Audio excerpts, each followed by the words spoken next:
start the meeting, calling it to order.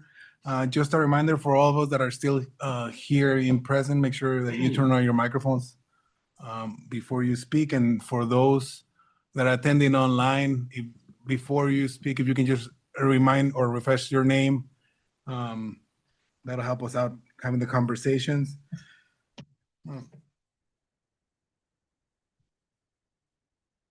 I do want to note that the MAC public comment process allows members of the public to comment on items that fall under MAC's jurisdiction. If you would like to comment at today's meeting, please complete the request to speak form. MAC staff can assist with any questions you may have. I see some people are here, just in case you do want to make that note. And then just a reminder to make sure those attending here in person to validate right there where Brian's at. And then I guess we do have here an assistive devices in case somebody needs it. Moving on to the meeting. Our next item is the call to the audience. This is an opportunity for the public to comment on items that fall under the MAC jurisdictions that are not on the agenda, informational items, or items on the agenda for discussion and not for action. We can allocate 15 minutes for this item on the agenda.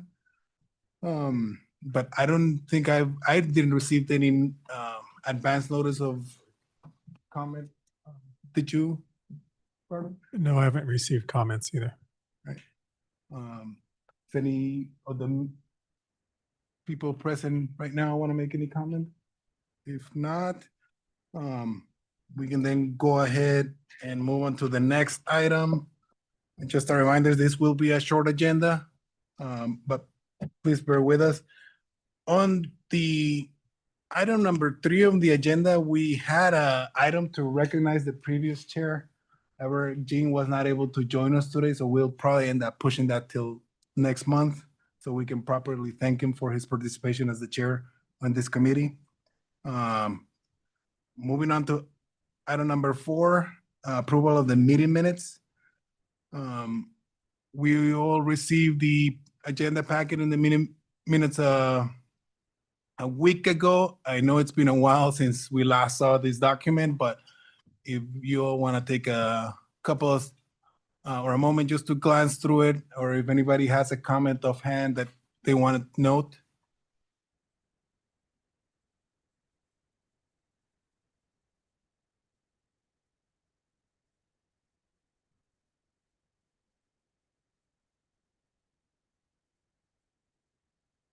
Did you receive any comment, Gordon, since you sent out the distribution packet? No, I have not received any comments. So if there's no questions, I'll entertain a motion. All right, if no one has any other comment on the meeting minutes, is there a motion to approve the minutes that's distributed? Motion. Thank you, Jim. Mr. Chair, this is Warren. I will motion to approve. All right, thank you, Warren. With that, I think, how are we doing roll call now, Gordon? Okay. Let me just run through the list. We can start.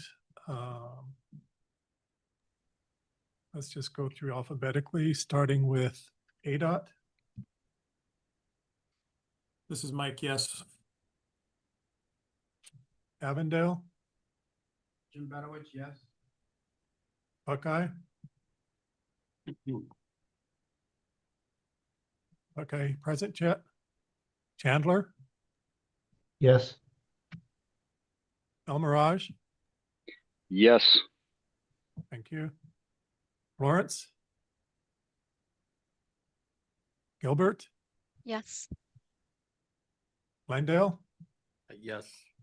Thank you. Goodyear. Maricopa County. Yes. Yes. Mesa. Yes. Phoenix. Or sorry, Peoria first. Phoenix. Yes. Yes. Was that Peoria Online? I think that was Miguel, the Oh, water Miguel. representative. Okay. Scottsdale, Roy Harrington, yes. Surprise, This is Robert from Surprise. That's a yes. Tempe, Tolleson, Yes. and Youngtown.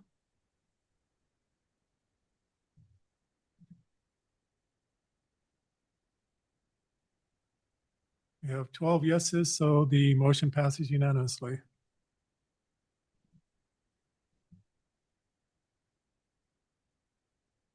All right. Thank you all. Before we get into the actions that are currently on the agenda, I was gonna potentially open it up to maybe new members that are joining us this year. I don't know if you would like to introduce yourself. I'm quickly glancing at the signing sheet. Chris, I'm not sure if we've met before. Maybe I haven't heard you, but I wanted to put you on the spot, see if you wouldn't mind introducing yourself and just give us a quick shout out of your participation here. Yeah, I'm Chris Hamilton with the city of Tolleson. What else do you want me to say? I don't know your position, and I don't know, are you starting or have you participated in the past? I kind of think I want to recognize your face. I think I've been around this committee, but I apologize. I've been missing here lately. There's a lot going on. I am the city engineer here at the city of Tolleson. I've been around MAG for a long time and around the industry for quite some time. All right.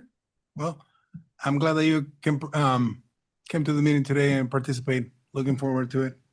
And I don't believe I see any other newer name present, but We do have a new member from Youngtown, but he's not online right now. yeah, Barry Collins, but he couldn't join us today. So moving on to the first item on our agenda is a carry-on case from 2025 is case 25-12, a revision to section 326 and 719 on the design and placement of polymer modified asphalt concrete.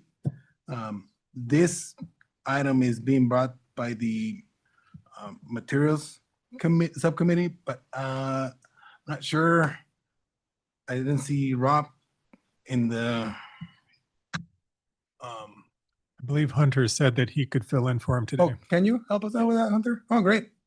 Yes, Hunter here, just filling in for Rob on the asphalt working group. So they're still working through this this item right here with some of the municipalities, still kind of arguing over performance versus engineering analysis. So, but they said they're getting real close to the end. So I would say that we'll have something to bring to this group within the next few months.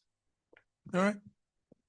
Yeah, looking forward to wrapping that case up earlier this year. So Yes, and we do have a meeting at the ARPA offices the 15th, next Thursday.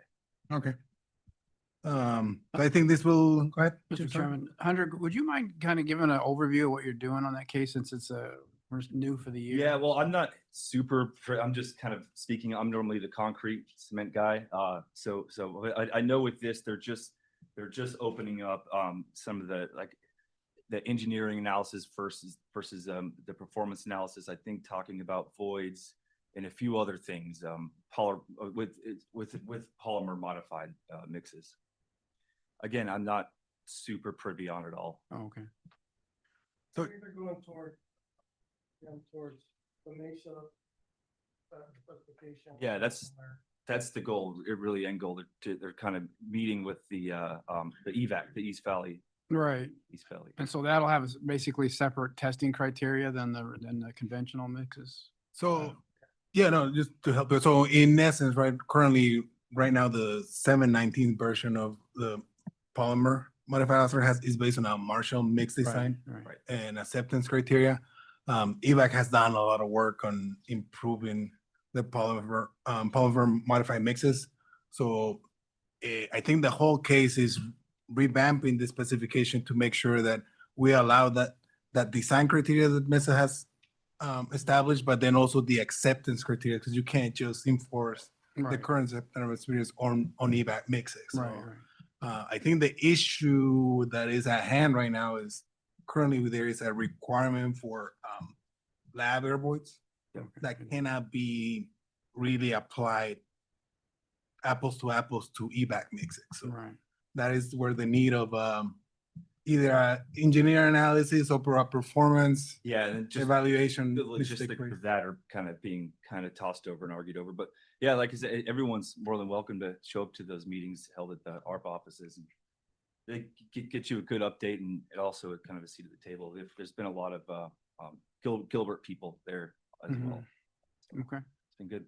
Yeah, well, we're excited. We've experimented with a couple of Mesa mixes and been pretty pleased so far. So Yeah. I'm everyone's glad had a we're doing that. Good experience. They do perform well with at the city of Phoenix. We've also started to use them a little bit more. It's just conventionally the way we've done acceptance on asphalt, we're kind of stuck to that process. So we kind of need to free up our head a little bit and find a way also to make sure that we are ultimately getting what the agencies are requiring, right? So Right. that is It's a word I like a lot, and it's harmonization of standards and spec. It's great.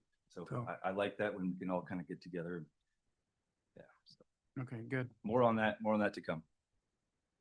Is the goal for the year to get that approved this year? Yes, yeah, that's it. It's kind of taken a little bit longer. We were hoping to have it done by the end of last year, I believe, so. Kind of. Yeah, no, I went to one of the meetings over there at ARP, and it's a lot of work. So I Yeah, give you guys credit. So if you get it done, it gets pretty technical in there. kudos to you. So, all Yeah, so, right, thank you. thank you. Yeah, I know, but great thing that you bring out the need for revamping this, Jim, because I think it is important for all agencies to understand what I guess when it comes down to performance evaluations, what that really means and how each of our agencies is gonna really take acceptance if issues do happen, so. All right, Mr. Chair, this is Warren. Thanks, Hunter. Yeah, Chandler is definitely looking forward to moving in this direction as well. I know we have I think we'll have a few comments, probably easier just to email those and some questions for you. And speaking of what Jose was mentioning is the performance testing and versus like the acceptance. Now that we've added those ideal cracking and the Hamburg wheel rutting, and in that new table, it says report value. Just maybe we'll have one example question. Are those tests intended only for data collection, or will there eventually be like a pass-fail threshold if a contractor, say, submits a report value that shows extremely poor performance? Would the engineer then have the authority to reject the mix design based on these Yes, specific This is tests? all the conversation that's currently kind of being argued over right now and talked. Is that about, right? Fleshed Okay. out. Yeah, just kind of yes, who's who and who's responsible for what and where. yeah, Warren, if there's somebody from Chandler that can attend the material working group, that'd be great, because those are good discussions to be having. Yeah, the more About- we can get at the table, so it's uh, not just us in City of Phoenix kind of going back and forth. Yes, and then also to understand that some of these tests are new to the state, right? There's Right. not a lot of Yeah. background data on this, so. That's where the Hamburg will and yeah. Only so many testing labs even have access to it. And then for performance analysis, the argument's like, okay, samples. That's samples upon samples we're having to store in case, just in the event. So that's where we're kind of trying to figure out the best way to move forward. How many labs are you working with now that are interested in the meetings? That's it. I'm There's just usually curious. a good handful there. You had one or two there. I think. Yeah, we bring it up at our ARPA ABC meeting where we had 8 to 10, most of the labs are there. Okay. Yeah. So, All right, because that's going to be important once it gets approved and Very much so. implemented, that these labs are aware, because it's going to be different. That's a good point. Yep. I just want to make sure that you guys are engaged. I know you have, I just want to make sure that Yeah, there are opportunities, because it's going to impact their business too. So, it is good discussion, Jim, because right now there's only so many labs actually that can perform the test in the Exactly, state, yeah. so. Thank All you. right. Thanks, Warren. No, thank you. Appreciate Discussion. your work. So we'll continue this case as I guess, information and discussion for now, so, Thanks, Mr. Chairman. all right. moving on to the next case or the first case of the year, we're opening it up with the miscellaneous correction item. This next case was brought up by Gene, but Gene is not here. It is a modification to section 616. I think it's deleting a sentence from the requirements for bolts and I guess protection. Tom, I don't know if you can fill in for Gene on the background of this case. Yeah, he has one note that he has provided, and I appreciate the point that he's not here, but he does have one note that he included with what he sent me, that everything now is either stainless steel, zinc coated, or hot dipped galvanized. He wants to further investigate that section, section 1 under bolts and nuts, because the details of galvanized, because it's not listed specifically in that section. Apparently nobody uses cadmium coated bolts anymore. So there's going to be the removal of that is shown. And then he still has some work to do on how to bring the galvanized into this section if it's going to be an acceptable coating. So that's the only update I really have from him.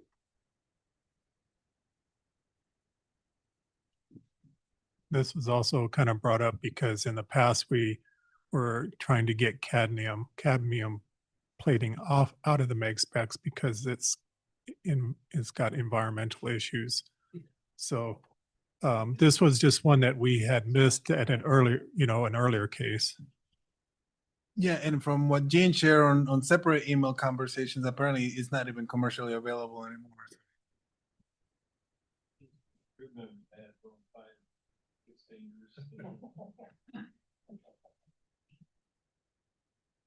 Mr. Chairman, you may want to consider this as a case if there's going to be an addition with the hot dip galvanized.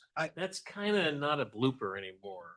I had the same sensation, Peter. I was gonna break it to to Gene before that. As many cases here in our committee, things seem to grow legs and they get bigger and bigger. But yeah, see, we do need to start looking at potential changes to either this spec or the galvanizing spec that we have, that it might be its own case. Yeah, if this is just a temporary for this year, yeah, it's probably okay. Yes. Just take out something that's archaic. But if there's going to be an addition of a new process, it's not a correction. It's not a correction anymore. It's Yes. something that probably needs to be debated. No, that's a good point, Peter. All right. We'll continue this on the agenda, and I think those are all the cases for today. We can then move on to get an update on the working groups. Jim, we'll start with the water and sewer working group. Yeah, thanks, Mr. Chairman. So I guess I'll be by default the chair of the working group again this year, which is fine. We're gonna meet.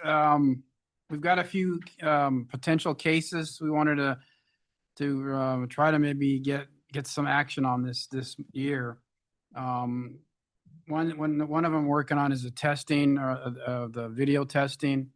We want to kind of get some more formality to it, more of a spec to it. It's just really kind of loose right now and or non-existent.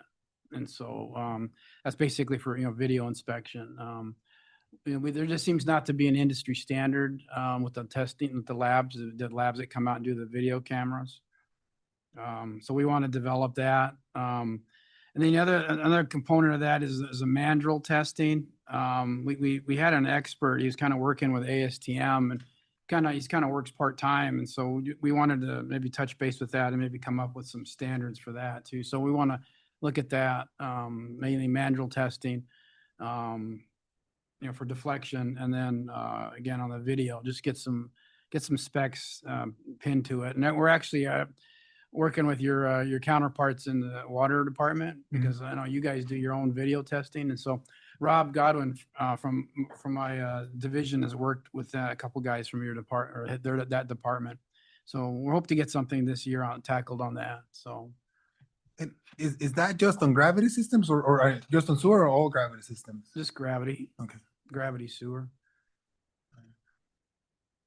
it's just really loose as far as video and the deflection testing. We might want to add an option in there for laser. I know that's kind of like up and coming, kind of like video was years ago. So we might want to add that in there as an option, not a requirement, but just as if somebody wants to start using laser, because that's pretty cool, the laser testing for deflection. So I think we got enough information on that. I know we got some engineers from Stu Waller. He got into that at one time on our working group. So anyways,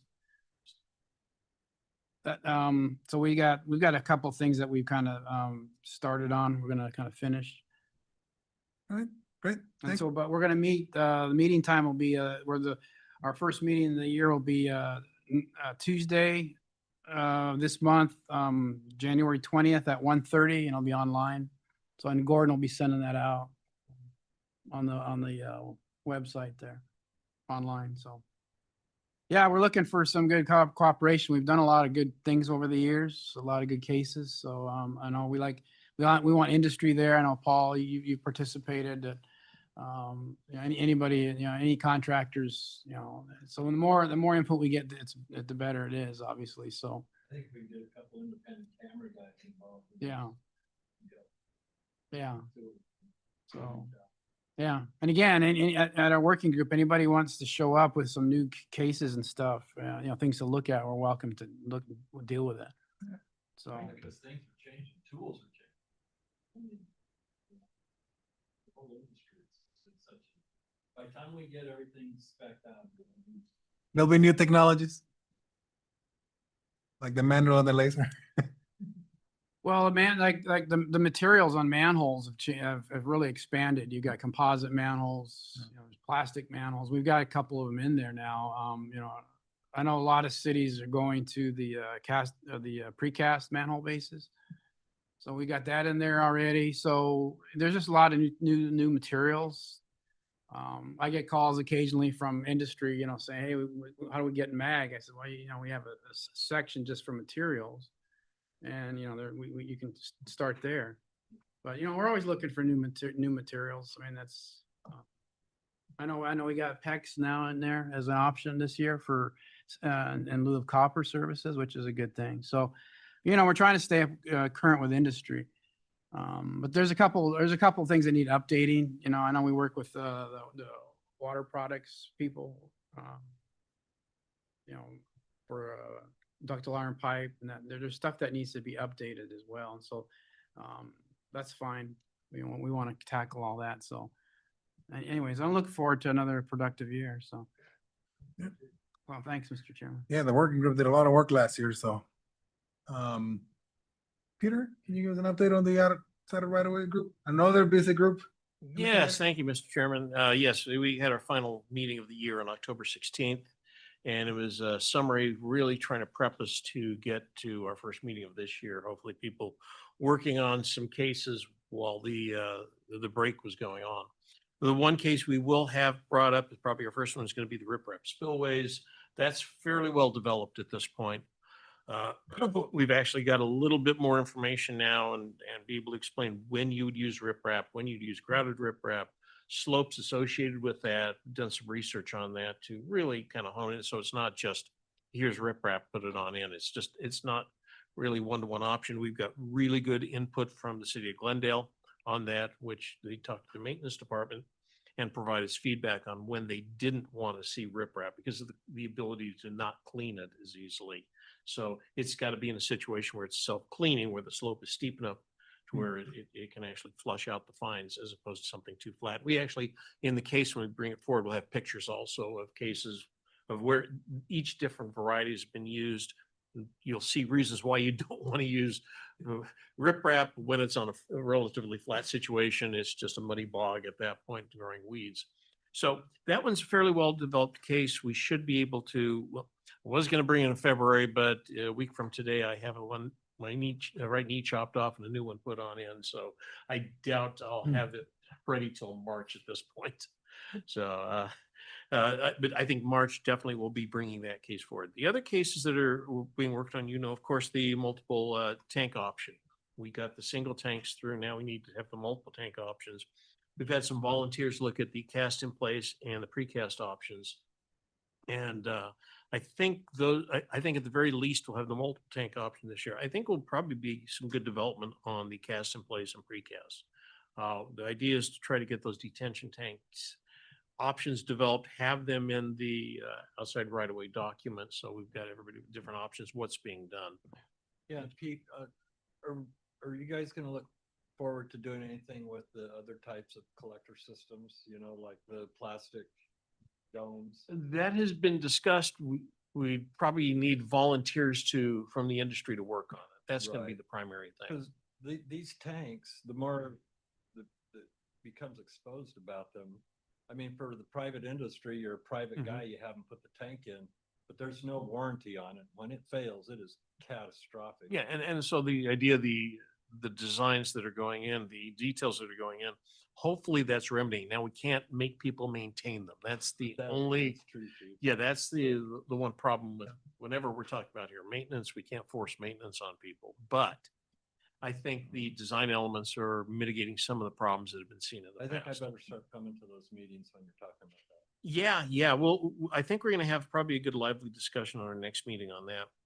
Other ones that we'll be bringing up, we're going to be looking through both PAG and LID, the LID manual, to see what we haven't done so far in that, and some of the work that's being done in PAG. In fact, last year we did pull some of the PAG in with the infiltration trench work. So I think PAG's done a lot of those kinds of things that we haven't looked at in particular. That's going to be looked at. Dry wells, we'll see what happens on that this year, if we can get that moving forward. The traffic calming, I think, was one that kind of stood out a little bit. And the other one was looking at moving some of the pavers, thickened edges, pattern concrete into a single one, pulling some that maybe were taken out of previous mags and putting in here. And that leads to the final one, which is really looking at agency supplements. That's going to be, once I get that riprap spillway, I think I'm going to kind of assign myself the duty of going through again the existing mags supplements, all the agency supplements, seeing what's there and start bringing a package of those forward and seeing what we can do there, and really start populating the two documents, the standard and the details. So we're anticipating a busy year again. Our next meeting would have been on the 15th, but I'm going to suggest we move it 1 week later since I'm going to be getting out of the hospital that day. And could we move it to the 22nd? Unless somebody else wants to run it on the 15th. I'd propose we put it on the 22nd. And I should be past all of my major drugs at that point, so I'll be somewhat coherent. All right, thanks for that, Peter, and good luck. Ah, on the procedure. it can't be any worse than it's gotten at this point, so get it out of there. All right, materials working group, Hunter, or Yeah, so it kind of. Thank you. Yeah, so I kind of already gave a somewhat of an update, but if you can see based off, we have our notes included in the package, and you can see in there, there's quite the detailed technical discussion that's going around all of this. So like I said, work is continuing on. Really just a lot of harmonization that's happening across, at least that we're trying to do across the agencies right now. So any questions, feel free to ask. all right. When's the next meeting? Sorry, I missed that. Oh, Refresh sorry, my- yeah, next meeting is 15th, next week, The next 15. Okay, It's, thank you. noon. ARPA headquarters deal. Yes. With lunch? That's the one thing we'll remember, right? Let me just double check that. Yeah, noon.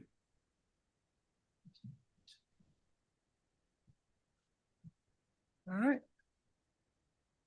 And Warren, can I put you on the spot to give us an update on the ADA working group?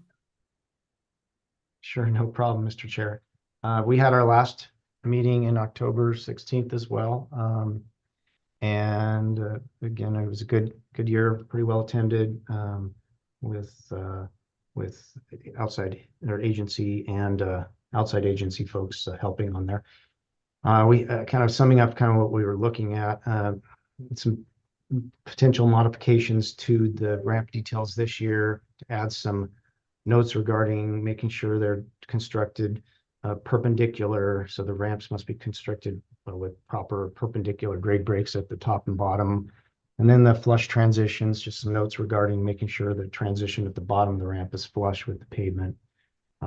Also talked about bringing back some of those isometric views that we've had in other agencies elsewhere, and other cities have those isometric views that help visualize more the 3D look of the ramps to help see the flat areas behind the curbs and so on. So we talked about maybe building those. And we did talk about the speed cushions a little bit, and that gets outside, a little outside of the ADA, but this seemed like the group that would fit for that, that we're open to talking about. I think Jose might have some more information on that this year that we will talk about. Still looking at the bus bays, at the bus bay detail 252 to make sure that that's fully compliant and making sure there's no updates, getting input from everyone. If there's anything else on there, that what's in MAG is pretty much a base detail that sets the stage for other agencies that have more information or more detailed details for those, but still there. And I also talked about developing some on-street parking details that would include the accessible on-street parking requirements and associated ramps, things like that. So I think we talked about making the next meeting on the 22nd, if that was at least what I had noted. Yeah, that's what I recall following this meeting. Perfect. That's what I had. Jose, did you have any other notes on our last meeting? No, just to note that I guess between traffic calming and speed cushions, there might be the need to create a new traffic related. Yeah, you're right on that. It may be a little more. But, well, I saw Peter's talking about speed humps. Maybe he wants to do those too. I think we were talking traffic calming as much as anything else on that. Gotcha. What time are you guys going to have the meeting on the 22nd? So the ADA working group is typically at 2:30, so Okay, it we're follows good. the Yeah, we're good. We'll have ours at 10:30 in the Yeah, morning, yeah. then, so we're well up spaced. Okay, good. Thank you. So that's it. Thank you, though. All right. Thank you, Warren. All right, moving on to the next case on the agenda, potential cases for 2026. I know, thanks all of you in the working group you kind of gave us a brief rundown of what's coming this year. Does anybody else have anything that they would like to discuss or potentially tackle? Again, the biggest suggestion is to work through the working groups because that's where the heavy discussion is held and they do a lot of the legwork back then, but feel free, anybody in the meeting, to chime in if you see a need or you would like to kind of start either sponsoring or taking the lead on a case. Mr. Chair, I will have an update that I'll be talking with the Water Sewer Working Group regarding the tracer wire spec we added last year and details. We discovered some area that we need to revise, in particular on the water service detail. So there's some graphics that need to be updated on that. Probably some other little things too, but so there'll be a case this year for tracer wire updates. All right. Thanks, Warren.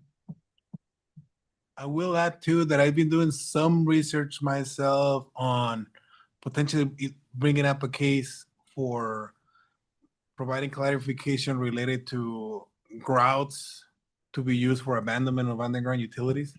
Right now in MAG, it just makes a call for a grout to be used, but it doesn't specify that it has to be low strength, pumpable, any kind of mixed design criteria. So I've been kind of separately touching bases with a couple of members of the committee. So again, just to provide a little bit more guidance. Not at this point, I'm not looking to create a whole new section to provide mixed design requirements, but just give some like swim lanes for that topic. Chairman, I may have some mixes that I've used in the past for this purpose, and my old years at SRP that we developed some pumpable grout mixes. And Okay. then we also use them in the foundation industry for micropiles, things like that. So I may have some good information. We did incorporate some new grout mixes in the upcoming ASCE. Let's see, this is going to be MOP 160. They've been moving the numbers around. And there is an appendix for concrete and grout mixes that would be incorporating some pumpable grout mixes. So there may be some ability to build some of that research in. Okay, no, I appreciate it. Yeah, if you can send it my way, Peter, I'll be thankful. And Jim, it might be something probably best work through the water sewer working group. I wasn't sure if it was materials working group or the water sewer working group, but I think the water and sewer working group has more people that are involved with that type of installation, so. Yeah, if it's gonna touch pipe, it probably wouldn't fit Yeah. in there. So. All right, anyone else has anything else to bring up as a potential case for this year? Hi, Mr. Chairman. This is Josh Ford with the City of Buckeye. Oh, hi, Josh, go ahead. Apologies, I was slightly late for the meeting, so I think I missed some of the initial items. One potential case could be to look at micro trenching. I know last year there was the special, I'm not sure what you really call it, special info group, or MAG did have that group that was presented with information on best practices, and it was just kind of a more of an info thing for interested members. I know the city of Buckeye recently has developed draft working guidelines for micro trenching. As we go forward, I think we're probably going to be interested in maybe some details, and I just would be curious if at this stage if there was any interest or appetite from other cities or representatives on this committee to maybe move towards a case or move towards actually developing standard details and specs for that. I think across agencies, everybody's at a different stage. I could probably say maybe Mesa is the one that's further ahead than anybody else developing details and specs. I know for us at the city, we've done some trial sections to see how they're gonna perform long-term, but we all know it's coming. Yeah, sure, Chairman. I kind of went to a couple of those special working groups, and they came up with the best management practices. And I think at this point, it's still a lot of cities are experimenting, and I know Mesa's done a number of revisions. And you get it into practice, and they come up with problems, so they rectify it. So I think we're still testing it, basically, on a city by city basis, and some cities just won't allow it. Like in Avondale, we don't allow the micro trenching. So that's the thing, is I think we're still in the experimental stage. I think even ADOT is trying to develop a spec for it now. So I don't know. I think we need to circle back and see what the final recommendation was from that working group or that management group. Yeah, I'll share that for Mesa, we've continued to have the implementation of micro trenching throughout the city. We've got a lot of experience with it. We do continue to modify our standards because the initial ones we came up with, we found were not functioning the way we needed them to, and we tried to make improvements. But all of our standards are published online, and anyone's welcome to go and see the City of Mesa standards as we've currently got them drafted.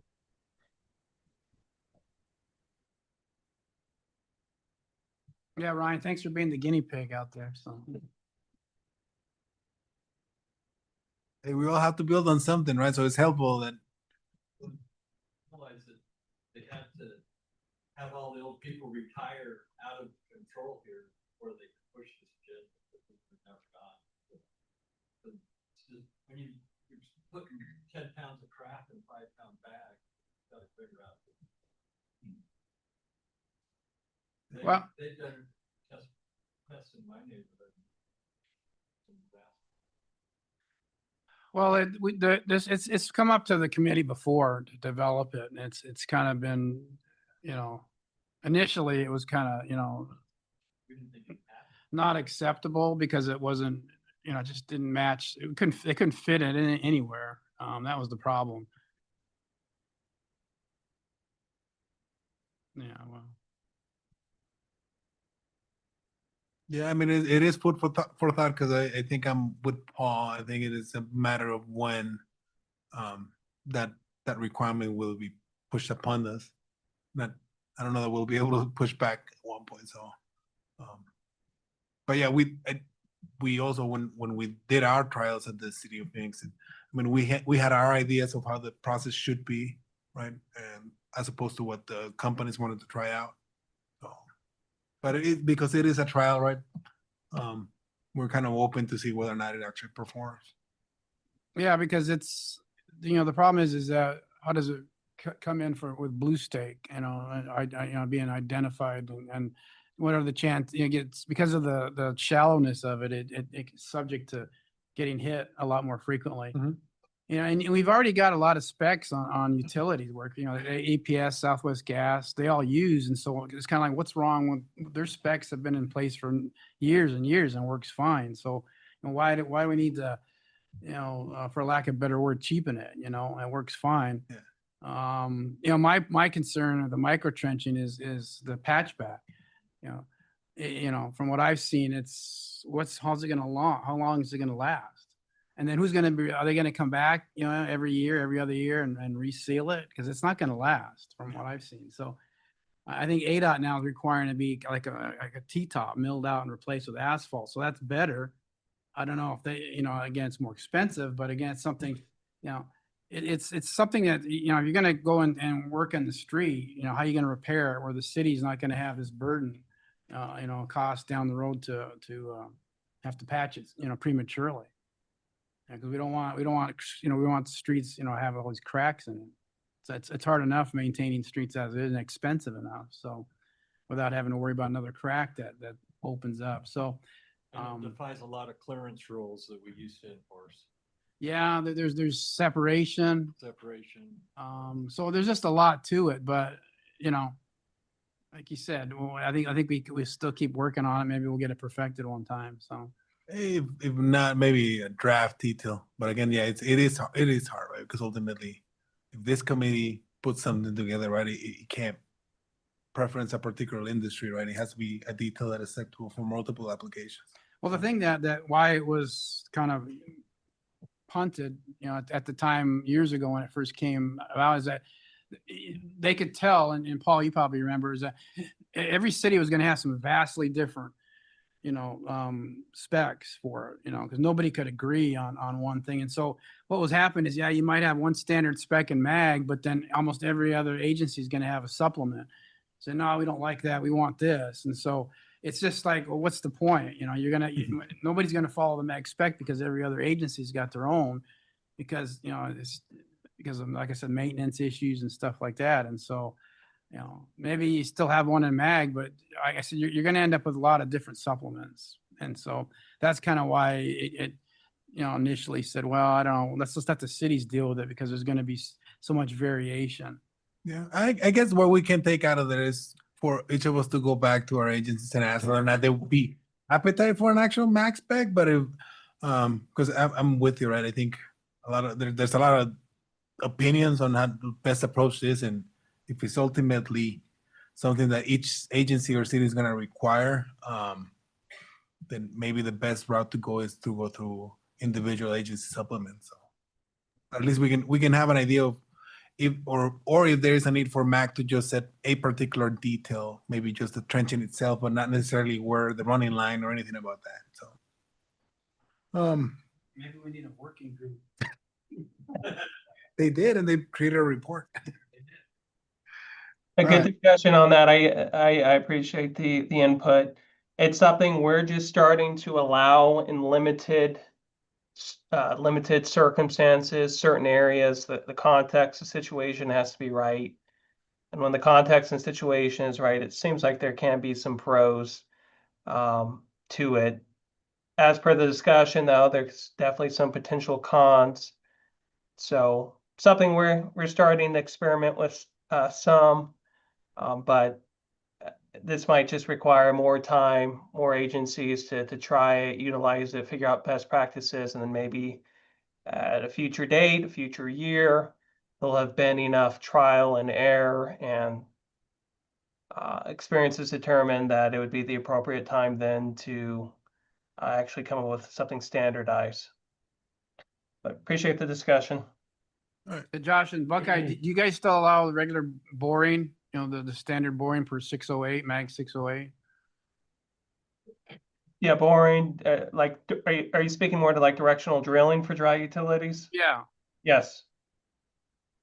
Because I've talked to one of your inspectors and I think you're still, at least when I talked to him, you guys are still predominantly boring, so.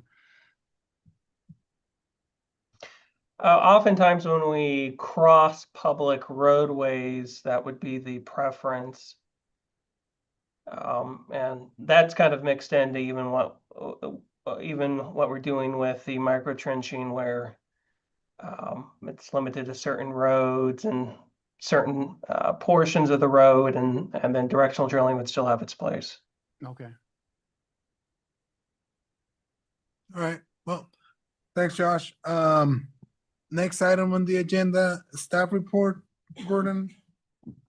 Thank you, Chair. Just got a couple items I want to talk about or reminders. Included in the agenda packet was an updated member list, but if you want to go through that sometime and just double check to make sure that you've got the latest contact information for you, if there's any updates, please email them to me. And as we were talking about the working groups, I was reminded that I also manage the working group mail list. So if there's any that you want to attend, or you have industry people that you would like to attend, if you want to forward me your email address, I'll add you to the list before we start sending out the meeting invitations for this year. My email is gtyus@azmeg.gov. The next item is the 2026 revision. The latest version is on the MEG website. So the easiest way to find it from the home page is just go to the specs and details button.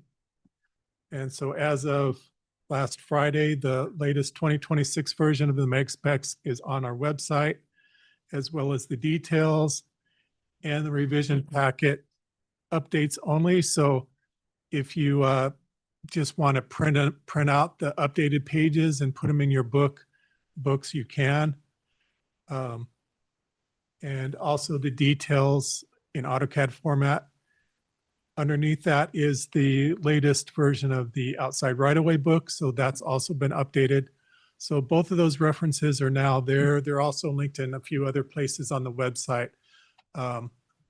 As far as the printed copies, we sent the PO for new binders, which we ran out of. So the binders should be here next week.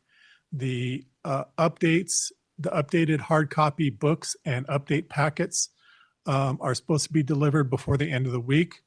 So once we receive those and get those inventoried, then I'll update the website where you can purchase them, which is this button right here. Right now, there's nothing to purchase because we don't have anything in inventory, but we should soon, and then you can purchase the updates. For the committee members, if you just want an update packet for your own personal book that you use for this committee, just email me and we'll send you a free update. But as far as all the other books that your city uses, you'll be able to purchase those online. Any questions about that? Okay. The last thing that I wanted to note was that MEG renewed the ASTM access that's available to all of our member agencies. So if you or someone in your agency needs access to the ASTM specs via the Compass website, again, just email me. I'll hook you up with their representative. They need to be able to have your IP address on file in order to allow you to access their website. So we can get that set up. And that's all that I have right now, Chair. Thank you. Yeah, thank you, Gordon. Definitely, yeah. Following up on what Gordon said, take advantage of the ASTM Compass subscription for your staff. It is helpful to just have the access for whenever you see a reference in MAG, anybody at any level, multiple inspection staff, plan reviewers. Next item, agenda and general discussion, just an, open topic for bringing up any comment or interesting conversation related to construction practices, any new technologies that anybody's heard of, or specifications that may be needed, that is not a potential case that we discussed previously. I have one item. This is Tom Kazmarowski. I'm filling in for Gene Heronzak. And internal to the city of Glendale, there's a need, desire for a system that most of our agencies have had in place at some point in the past. And I'm interested, I had a call maybe 6 weeks ago with a few agencies on a small scale. I'd like to open that up in a larger sense, and that is trends in unit rates for various types of contracts. My staff oversee facilities, parks and recs, water services, transportation projects, everything that you can imagine, from JOCs to CMARs to low bid. Don't really do design build, but as you know, many agencies are going to JOC type structures. I've heard that some have ranges for allowable overhead and profit percentages based on the value of the project. We have taken the track more so to look at each project as a standalone. And what I'm trying to obtain is any kind of philosophies, records, or documentation from MAG members in terms of how they internally track unit rates.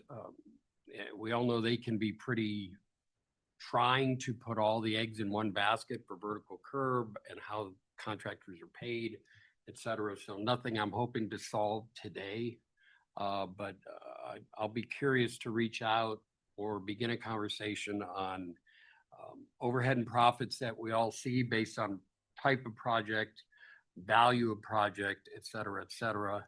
And we're getting into, like Glendale, we're getting into a lot of JLC projects.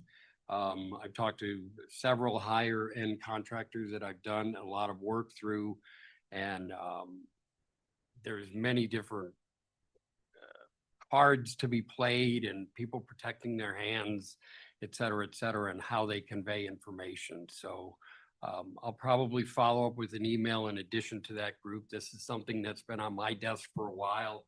I just haven't had the chance to spend with it. So I don't know if anyone has any comments at this point for this meeting of how you internally track unit rates and use that data to evaluate new work coming in for JOCs, CMARs, and low bid. Low bid is easier. You usually have unit rates established. But for JOC, many times there's not an exhaustive set of construction drawings or unit rates. It's a bit more forgiving in that sense. So I'd be curious if each agency, how they are tracking them internally, who's the point of negotiation with contractors, whether that's project manager, whether that's project manager in conjunction with the partner department who's funding the work. So I could ramble on, but that's kind of the task I'm under, and I'd be interested for any input anybody might have, whether at this time or via email outside of this meeting, et cetera. And I guess just to add, Tom, at this point, are you still trying to build like a database of contacts? Are you trying to collect data? Are you? All of the above. So if anyone has data they can share with me, you all have Gene Heronzak's email address, just send it to him. He's the office next to mine. He can forward it to me. Any insights you have, any JOC templates, boilerplates that you use for work that may have either language on the overhead and profit percentages that are allowed or desired, or anything along those lines. So as you know, everybody's doing it 15 different ways. I know City of Phoenix used to have a very exhaustive system in terms of how they were tracking unit rates, but many of those systems fell off the radar over the last 10 to 15 years through staff cuts, consistency of data. RS Means is one option. There's so many out there, but I'm just curious how each agency is tracking those costs, updating them, and using them in their negotiation of work for CMARs and JOCs. It's kind of an open-ended discussion, which Rome wasn't built in a day, but if you could just stay in touch, get Gene some information of how your agency looks at it, evaluates it, what you do or don't have, or what you wish you had. My thought to Gordon and Gene was maybe this is something that not MAG will host, but this is, you know, we've got all agencies on the call and in tow for many, many years. Maybe there's something we could do collectively, or at least have a repository where we dump our low bid and JOC work that's public record anyhow, that any agency can take a look at, see what the percentages are, kind of what the industry's doing. So that's all I had. All right. Were you gonna say something, Jim? Yeah, I had another item. Oh, okay. No, I guess just to close on Tom's and Glendale's point, if you can, I guess, point of contact, right, to start building a people email distribution list to try to gather that. Yeah. For those that are interested in participating. Go ahead, Jim. Well, my item, some people might remember this, like, we started this just before COVID. We wanted to update the extra protection spec and detail in MAG. And I know Warren, you probably remember some of that. I think Roy Scottsdale, you were involved in some of that. As you know, that we still have to get water and sewer plans reviewed by county health department. And so they basically still follow the old bulletin 10 and 11. And then those specs go back to the 1970s, which is at this point are ancient. And it's like, we tried to look into it, and then we found out we had, I guess, amend the Arizona Administrative Code before we could actually change MAG. So we tried that and said, no, you got to change the administrative code, because if we change MAG and we don't meet that, it doesn't mean anything. So I'd like to, Gordon, I know, kind of go back and try to revisit that, because I know it almost had to be I think we had to have had to get the governor's office involved, if I recall. It's a big deal. And that, we started to make some progress, and then COVID hit, and then everything just fell apart. So I'd like to revisit that, because some of this stuff is just still archaic, like you try and use concrete, encasement, nobody, it's so hard to do, and it doesn't really work, and it's just a pain. So with new technologies and sleeving, new pipes, I know Arvid, I don't think he's online here, but he was involved in that. So I might hopefully tap onto him again, but it's, there's two new technologies that are actually better than concrete encasement and accomplishes the goal of extra protection. And so I'd like, this year at least get some kind of direction, and maybe start pursuing that. If we got to change administrative code, what is it? Let's just try to do it, because something's got to give on it. It's just nuts. So Did the team ever got, like, who, obviously, is it the governor's office, or is ADQ that oversees that whole section of the as an administrative code? I'm not sure. I know which one you're talking about. I just don't know. There's got to be somebody. Who is the person that proposes changes on the state end? That'd be the interesting part to hear. I don't know. We'll revisit it. So. But that's one thing I'd like to do this year. Yeah, I think at one point we were talking to someone from the environmental, was it Arizona Environmental Division or whatever? Yeah. But there was a moratorium by the governor at that time of making any changes. Right. So kind of, right. Yeah, so they kind of stalled there. Also, I just wanted to let you know that we do at MAG have an intergovernmental representative who sometimes will go to the state legislature and help work on things. If there is some state law that needs to be changed, then we maybe can bring that up with those type of people here at MAG. Yeah, that's just one goal I like to try to do this year is at least get that started. so we can see what we need to do to change it. So, because that spec and mag is so outdated, it needs to be changed, so. I agree, Jim. That sounds great. That was it. Thanks, Mr. Chairman. Any other general discussion item? If not, any requests for any future agenda item? This can be any kind of industry presentation. Any interesting technologies that people want to showcase in the future. I know we've had in the past a couple of presentations related to ductile iron pipe and other products.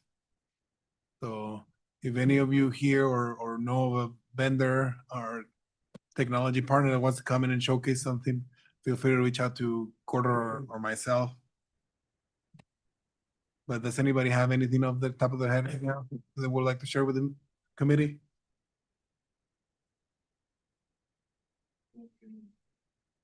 Uh-oh, I gotta watch my clock now. All right, last item. Comments from the committee. Anything else that anybody wants to share related to current events or current issues? No, we went through a couple of things already, but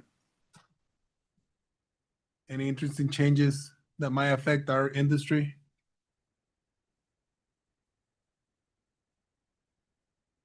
All right.